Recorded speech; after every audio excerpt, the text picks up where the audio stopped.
Welcome to Life Esteem, a program committed to deliver information that's important to you and your community. Your hosts are Nathaniel and Patricia Gadsden.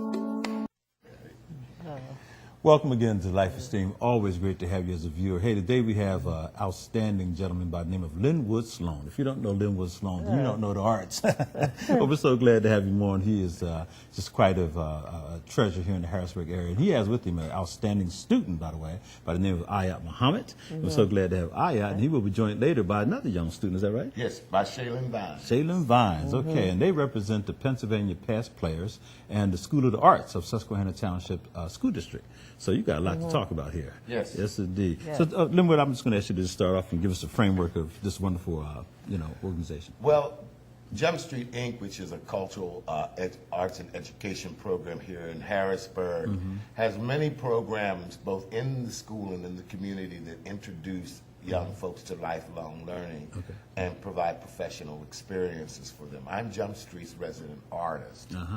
Jump Street was in a partnership with the Susquehanna School District, who was starting a new school for the arts. They wanted to have a theater lab.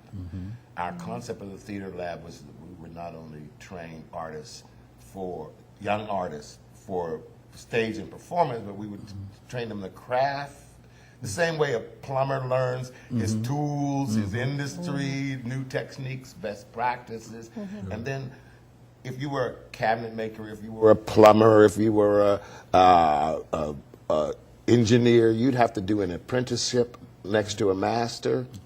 So Ayat and Shailen and a group of students did their apprenticeship, a performance apprenticeship this summer along Harrisburg's newest heritage treasure, which is the historic Bethel Trail. And they told stories of the Underground Railroad and of the development of African American leadership in Harrisburg in the 150 years from the Emancipation Proclamation to the present. So Pat and I had a chance to hear them at least twice, maybe more than that.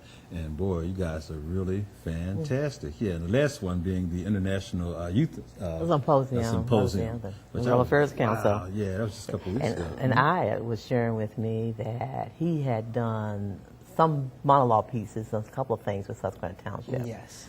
Prior. So talk about that. Yes. I did a drama club for Susquehanna, and with that, we did a play called The Incident of San Bajo. And what it was is just a group of people who lived in a small town, and a guy came and poisoned the whole town, and he came to each individual house, and he offered them what it appeared to be a drug. However, it was actually the antidote, and the people who took it were the ones who survived. The people who didn't take it died. And I was one of the survivors. And each of the characters told monologues and told the story of it.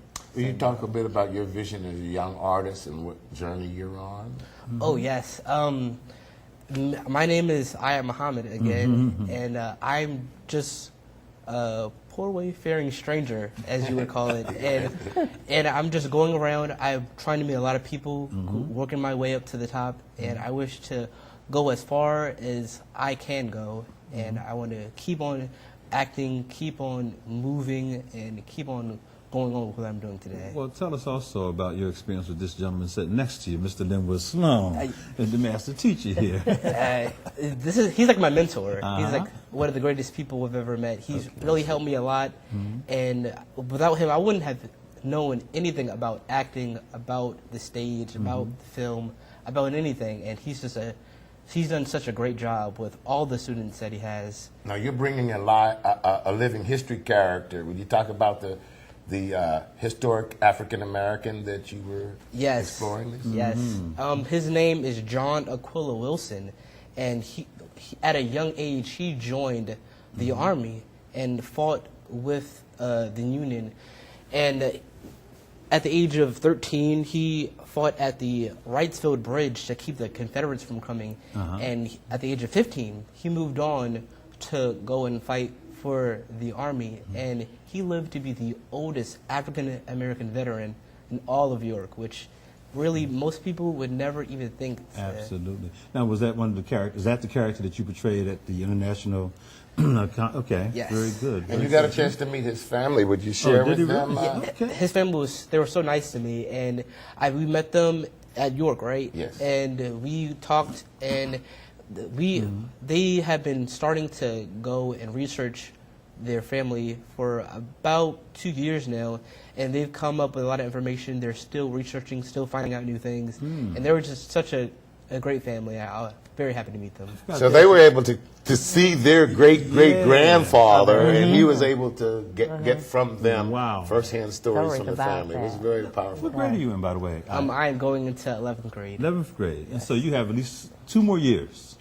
Yep. With the master. And this is good stuff. By the way, right before the show, he met Sherry Christensen, who, of course, is, newscaster here at WHP. And we all know. Morning newscaster. Morning newscaster. And she not only said she got to give you her card, but she said you were outstanding in a production at Susquehanna Township Schools. And that her daughter, I think, was in that same production. Yes. Which production was that, by the way? It was Susquehanna did Willy Wonka, and I was the Grandpa George. She recognized you. She recognized me, and I was like, "How do you recognize me?" And it was such a great experience to see her in real life, and I was so grateful. She talked to me about what I did, what it was all about, and it was so great. And I keep trying to say, you're not a student, you're a journeyman. Yeah, I heard you say she's it. on one place on the journey, you're in another place on the journey. But she acknowledged him as a peer and a pioneer, and that was a wonderful moment to see. Absolutely. Lenwood, talk about the Pennsylvania Pass players for those folks who may not be familiar with. The Pennsylvania Pass players really began as an idea of getting history to step out of the book and off of the wall and come to life. People know these stories as old sepia tone stories that they learned either in school or their parents told, or they read them on signs in the museum. But they don't think of them as people. They think of them as stories. So what we try to do is train unaffiliated actors and young actors to portray the lives of people in Pennsylvania who made a change one person at a time, one neighborhood at a time, that there is nothing common about being a common man.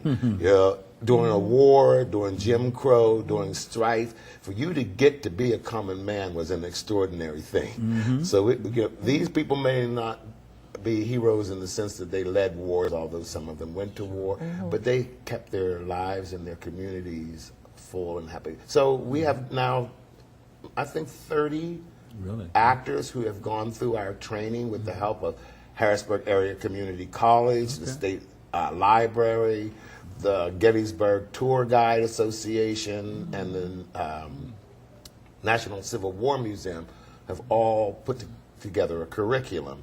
And we certify the actors in the history. Then we take them through an experience of not portraying but becoming the person. Then we plop them down in the market or in the train station, or suddenly you're meeting Thaddeus Stevens or Lydia Hamilton Smith or Mary Beatty or all these names that you saw kind of as museum names, but now you're having a conversation with them. And they're very effective, by the way. They're excellent. Yes, indeed. I've seen. How many years have you had this in operation? The past players are now in their 10th year, believe it or not. We're excited about, and we've certified them as museum guides, as step-on guides. These young folks were learning to be storytellers in the streets of Harrisburg. Could you share some of the experiences you had telling stories in the streets? It was such a great experience. We walked around all across the market, the Broad Street Market, and we went to the Capitol. And we sung songs, told stories, and we just made a lot of people interested about the Civil War, which not many people nowadays just think of as just some old stories, but to actually see these people perform in front of them, I'm sure it was just such a great kick for them. You know, I mentioned to Lenwood that I was just blown away by your performance down at the International Youth Conference that was put on by the World Affairs Council of Harrisburg, by the way. And I've invited you, hopefully your schedule will permit, for October the 5th. At the State Museum. We have from 10 to 5 a full day of storytelling in various forms. We're bringing in a gentleman out of Philadelphia who does African character, and it's a wonderful portrayal. in fact, he's done it all over the place. And so we're bringing him in. But I said, well, we got to have you guys. We're looking forward to it. In Okay. fact, we're preparing some characters Okay. for you. Will you talk about the abolitionist that you will be preparing for? Yes, his name is John Vachon. He is a mulatto son of a white slave owner and a slave. Her name is Fanny, and he was a seaman at first, and he went all across. He fought in the War of 1812, and he kept on doing more. He became a barber. He became a businessman, and by day he did hair. He talked with the whites and made stores for them. But by night he helped African Americans with the Underground Railroad, which is such a accomplishment that nowadays it's just. Yes, and John Vachon was in Harrisburg, in Carlisle, and in Pittsburgh working as an agent on the Underground Railroad. So young Ayat will bring John Vachon to life, hopefully, for you and your Wonderful. folks. That's fantastic. Now, you had said one of the things that's in your aspirations is when you finish school that you'd like possibly try to get a scholarship to Juilliard or something else. And what else were you talking about? I didn't know about Millersville. Yes, thanks to Mr. Lenwood here, Okay. he took all the students all over Pennsylvania. We went to Gettysburg, we went to New York, we went to all these other colleges, and we went to Millersville, and they have this acting thing that's going on with them, and since it's kind of close, and my brother went to Millersville, so maybe I could just go there to further hone my skills as an actor. That's right. And keep on going. But the real dream is go all the way up to New York and go to Juilliard. Which Now, we chose 5 very different schools to look at because of their academic programs, their approach to teaching acting, but also the environment that they create. So they got to see Juilliard, they got to see NYU, they got to see the American Academy, they got to see Temple University, and they got to see Millersville. Each had a kind of different. What is the environment that the artist grows in? That's right. Do you want an urban petri dish, or do you want a quiet, slow country? So why did you respond to Millersville? it just seemed like such a good place to start. I mean, I plan to do a lot of years in school, a lot of training, a lot of hard work, so that when the time comes, that I'll be ready for anything that this business will throw at me. And of course, Juilliard is somewhere between Nirvana and Oz. Yeah. Exactly You know, right, yeah. Can you share your experience that you had at Juilliard? Juilliard was so great. Everything was just so pristine. And the moment I walked through the door, it was just like, I'm here. This is the education that they give, the stages that they have, all the equipment, all the lights, the sound, the lighting. It's just top notch. And for me to experience that would be so great to help me. Absolutely. That's a further on name my career. recognized around the And world. around the world, everybody knows that Man, name, oh, that's man. for sure. Isn't that something? Well, this is great. You know, we're actually going to have your colleague come on. I see he has come through the doors. He's ready to come on stage. And his name again is? His name is Shailen Vines. Shailen Vines, okay. And we're going to have Shailen come up in just a minute here, and we'll call him over in a second. But I tell you, you have done a tremendous job. Hope that you keep on. We're looking forward to you just blossoming and growing under the master here, Brother Linwood. And I want to be in my rocker one day, pointing to the camera saying, I knew that man. I knew that man. Absolutely. Did you get a chance to see the Butler yet? I don't think so. Okay, well, I'm highly recommending. You're talking about some fine acting. There's some fine acting in that one. Yeah. And, you know, so we'll talk more about that. thank Thank you. you so Thank much. so very and much. we look forward to seeing you on October the 5th, if not before. Yes. Okay. Thank you so much. So now we are going to have Shailen Vine come on up. Shailen, how you doing? Then we're just going to have you guys switch off there. Then what's going to stay put? Yes, indeed. Yep, Yes, the sir. How you Hi, doing? how you doing? This is my Very good. good friend, young brother, and student, Shailen Vines. All right. Shailen, are you also in school, Shailen? Yes, I'm actually going to be attending Hack in September. Oh, so you graduated. He just graduated from our program. Susquehanna Township? Yes. Yep. All right. Wonderful. Could you Good, talk a good, bit good. about your journey, your vision as an artist, as a young artist? Well, my passion is performing, dance first and foremost. I also sing, act, and do a lot of spoken word and stuff. Oh, Stuff like Wow. Good You, for you you. call it triple set on set, huh? that. Something like that, yes. Yeah, that's great. That's But great. yeah, I love to perform since I was a child, but I knew I wanted to pursue this career at around 17, 11th grade. Mm-hmm. But About to say, and I met Mr. Sloan in my senior year, and it's just been a blast, and it's been a learning experience ever since. Oh, yeah. Would you share the historic character that you were that you presented this summer, Jacob Compton? Jacob Compton. Jacob Compton. Tell us a bit He about says it's him. been a while. Huh? It's been a while. Yeah. Well, Jacob Compton was a character. He lived in Harrisburg, PA, actually. One day he got a call from a man named Mr. Pinkerton. Mr. Pinkerton was Abraham Lincoln's guard. Now, where Abraham Lincoln was, he was attending a party, and there was supposed to be an assassination attempt. Wow. We all know Abraham Lincoln was assassinated, but we didn't know about this assassination attempt. See, they called Mr. Pinkerton, and he had a grim look on his face, and he dropped everything, and he went to a carriage. At around sunset, he went to the party where Abraham Lincoln was, and Abraham Lincoln was rushed out of the hotel by Mr. Pinkerton and a man named John Herring, who was Abraham Lincoln's butler. At around sunset, they were at a train station, and they got on the train and left. Mr. Pinkerton did not go on the carriage with them, but he stayed behind to cut the wires for any communication to get to where they were, so they can get away free.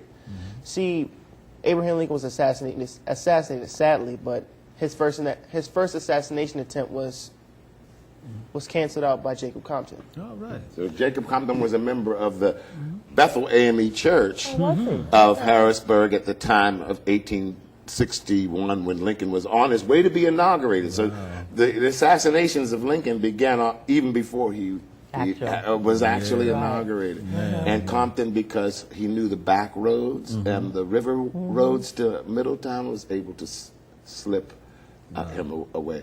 He belonged to the church at what was called Short Street, which is now where the Forum was. And Shailen told stories of Jacob Compton along Commonwealth Avenue this summer. Now, Shailen, how long have you been a part of the Pennsylvania Past Players, the program there at Susquehanna Township? Well, actually, this is only my first year. Okay, good. First and last year, sadly. But yeah, it's been a great journey being with the legends and being with colleagues my age and older. So. Yeah. But you are actually he's able to avail himself. He's actually able to move now from the Legends Company, which is the internship, to the professional company, which is, and he has been working and preparing on an abolitionist. The abolition. Robert Purvis, yes. Yes, which we will bring to you on the 5th. And will you tell us about Robert Purvis? Yes, I will. Robert Purvis was born in Charleston, South Carolina.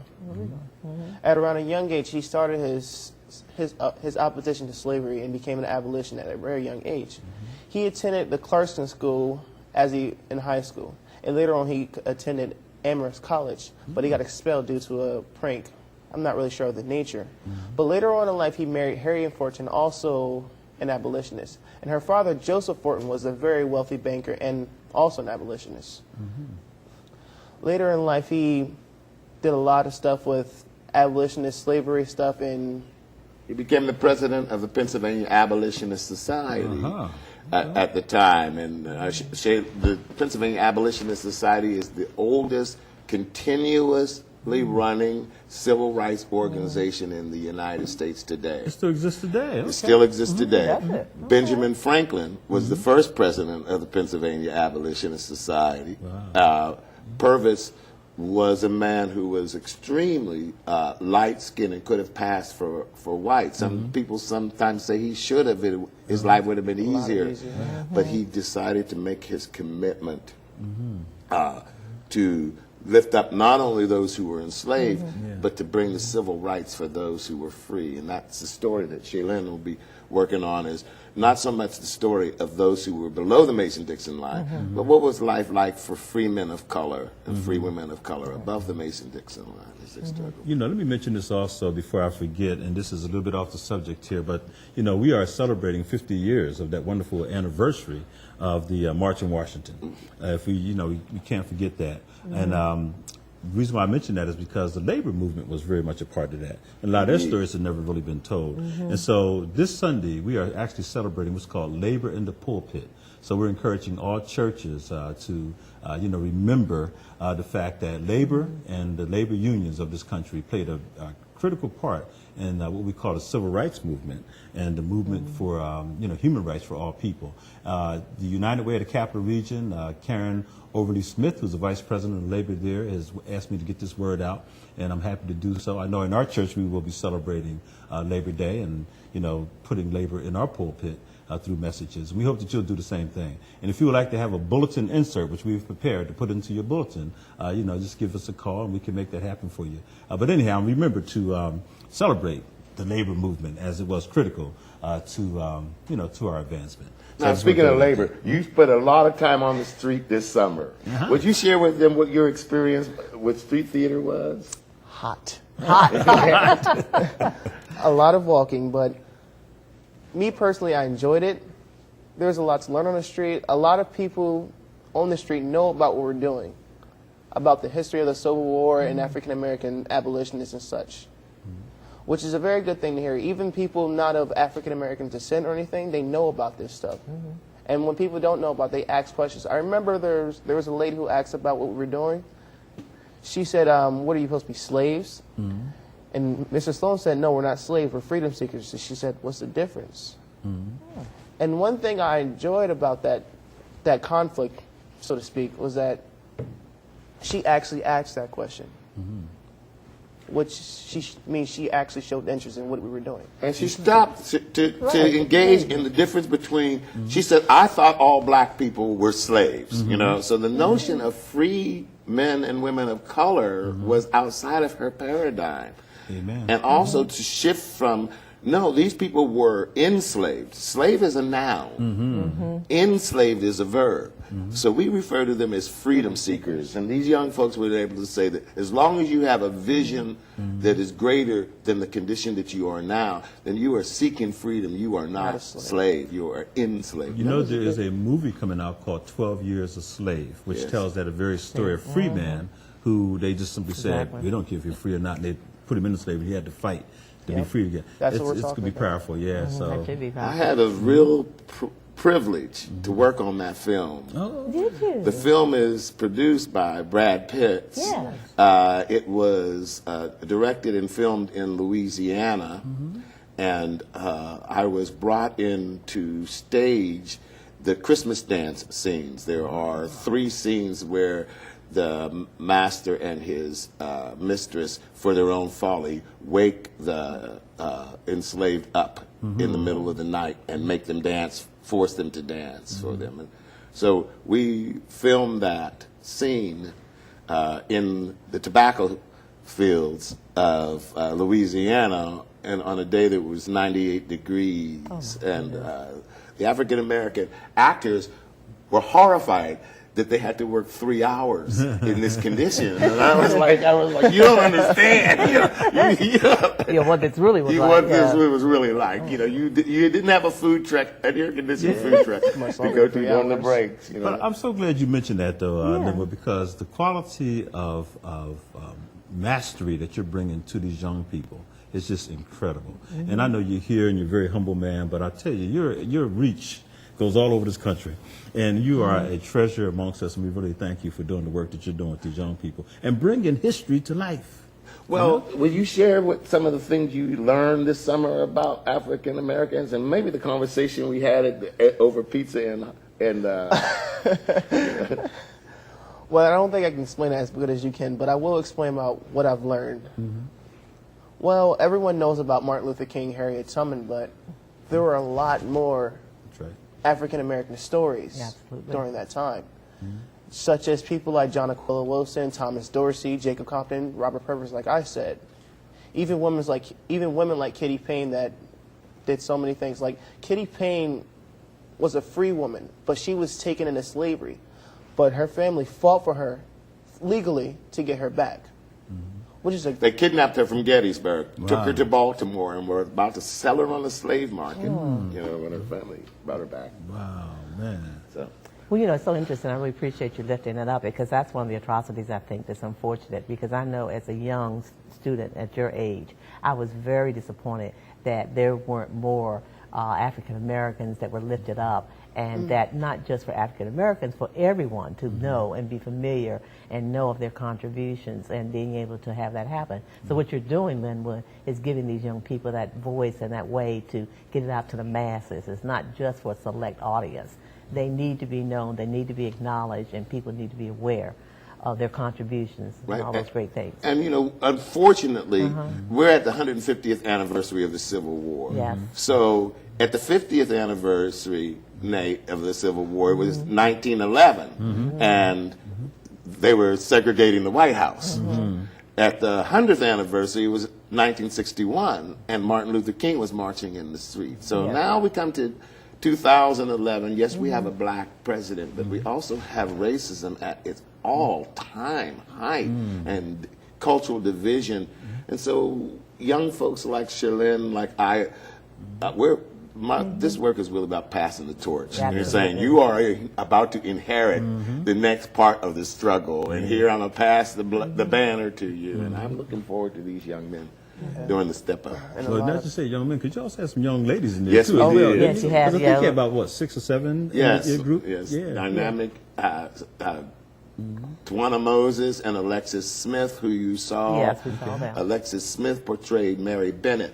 All that area in Harrisburg that is now where Amtrak is, and the flatbeds of Amtrak, all Meadow Lane and all that. Well, that was the first African American neighborhood, and Mary Bennett and her husband, Horace Bennett, who was an AME minister, had a coal business, and young boys ages 8 through 10 were chimney sweeps. Okay. She passed a law for children not to work in the chimneys, and that young girl that you saw, Alexis, portrayed her. Fantastic. You know, we're only down to a couple minutes here. Lenwood, for people that want to get in touch with you, if they're interested in ever bringing in the past players, how can they reach you? They can reach us through Jump Street. Okay. The Jump Street has been both an incubator for these young folks and also hired Shailen to teach breakdancing this summer on playgrounds, and Jump Street has been a good entry place for those of you and your listeners who want either to perform with us, to learn about their history, or to bring us to their communities. And the number at Jump Street, by the way, is 238-1887. Yes. That's area code 717-238-1887. And they should probably ask for Bob Welsh. Bob Welsh or